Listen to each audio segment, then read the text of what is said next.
أمريكا الآن ما هي موجودة داخل أمريكا، موجودة في قارات العالم، تتدخل في شؤون كل دولة، وتقارير وصلت إلى درجة أنها أصبحت حكومة بوليس دولي، بوليس العالم.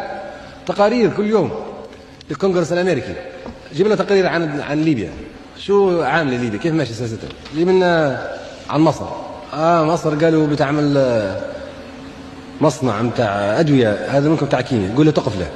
ليبيا قالوا عملت مصنع متاع أدوية في الرابطة، هذه تفككها وإلا الطائرات الأمريكية والإسرائيلية بتدمرها. العمال كيف ماشيين، حقوق الإنسان كيف ماشي، أي حقوق إنسان متاعت أمريكا على بالمفهوم الأمريكي. شوفي تايلاند، شوفي نيكاراغوا، شوفي الفلبين. أنتم من كلفكم بهالرسالة هذه؟ أمريكا واضح أنها تمارس في سياسة توسعية إمبريالية للسيطرة على العالم. نحن الآن يا السادة في مواجهة سياسة توسعية لا يمكن أن تتراجع إلا غصبا عنها.